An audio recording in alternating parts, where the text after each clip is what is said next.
خوفناک آدمی ایک ہولناک کہانی۔ رات کا وقت تھا۔ گاؤں کے کنارے ایک پرانی کوٹھی کھنڈر کی صورت میں کھڑی تھی۔ لوگ اسے اندھیروں والی حویلی کے نام سے جانتے تھے۔ کہا جاتا تھا کہ وہاں ایک خوفناک آدمی رہتا ہے جو انسان نہیں بلکہ کوئی سایہ ہے۔ جو بھی وہاں گیا زندہ واپس نہ آیا۔ گاؤں کے بچے جب بھی کھیلتے تو حویلی کی طرف اشارہ کر کے کہتے، یہاں مت جانا، وہاں وہ کالا آدمی ہے جو لوگوں کو کھا جاتا ہے۔ پہلا باب سرگوشیاں۔ کچھ دنوں سے گاؤں میں عجیب واقعے ہونے لگے۔ رات کو کسی کے دروازے پر ہلکی ہلکی دستک ہوتی، دروازہ کھولنے پر کوئی نہ ملتا۔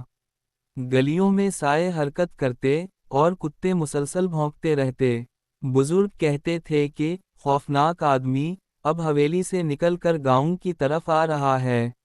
ایک رات رشید نامی نوجوان نے قسم کھائی کہ وہ اس حویلی میں جا کر دیکھے گا آخر راز کیا ہے۔ گاؤں کے لوگ اسے روکنے لگے لیکن وہ ضد پر اڑ گیا۔ دوسرا باب حویلی کا اندھیرا۔ رشید ہاتھ میں لالٹین لیے حویلی میں داخل ہوا۔ زنگ آلود گیٹ خودبخود چرچرا کر کھل گیا۔ اندر ٹوٹی پھوٹی دیواریں، جھاڑ جھنکار اور مکر جالے تھے۔ جیسے ہی وہ اندر بڑھا، اسے ایسا لگا کہ دیواریں سانس لے رہی ہیں۔ کمرے کے کونے سے کسی کے سرگھمانے کی آواز آئی۔ کون ہے وہاں؟ رشید نے کانپتی آواز میں پوچھا۔ اندھیرے سے ایک بھاری قدموں کی چاپ ابھری اور پھر لمبا سا سایہ دیوار پر نمودار ہوا۔ وہ سایہ آہستہ آہستہ انسانی شکل اختیار کرنے لگا۔ قد لمبا، آنکھیں سرخ انگاروں کی طرح جلتی ہوئی اور منہ سے کالا دھواں نکل رہا تھا۔ تیسرا باب خوفناک آدمی کا ظہور۔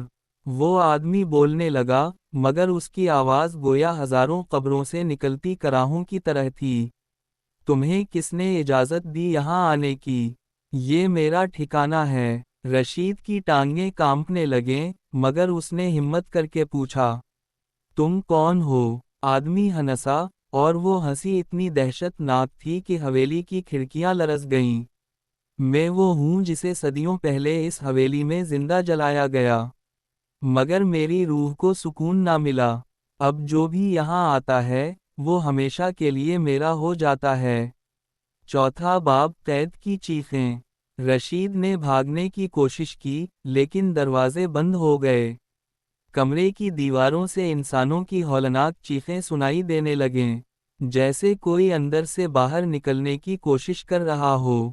اچانک زمین پھٹی اور ہاتھوں کی ہڈیاں نکل کر رشید کے پاؤں پکڑنے لگیں۔ وہ چیخنے لگا لیکن اس کی آواز باہر نہ جا سکی۔ خوفناک آدمی آگے بڑھا، اس کے لمبے ناخن خون میں ڈوبے ہوئے تھے۔ پانچواں باب گاؤں پر عذاب۔ اگلی صبح رشید واپس نہ آیا۔ گاؤں کے لوگ ڈر کے مارے اس کا ذکر بھی نہ کرتے۔ لیکن رات کو ہر گھر کے دروازے پر خون کے دھبے ملنے لگے۔ بچوں کی ہنسی خوفناک قہقہوں میں بدل جاتی اور عورتیں سائے دیکھ کر بے ہوش ہو جاتیں۔ گاؤں کے بزرگوں نے کہا، خوفناک آدمی اب آزاد ہو گیا ہے، اب یہ پورا گاؤں اس کا ہے۔ چھٹا باب انجام۔ ایک رات پورا گاؤں تاریکی میں ڈوب گیا۔ نہ چراغ جلا، نہ کتے بھونکے، صرف چیخیں تھیں اور وہ خوفناک آدمی ہر گلی میں گھوم رہا تھا۔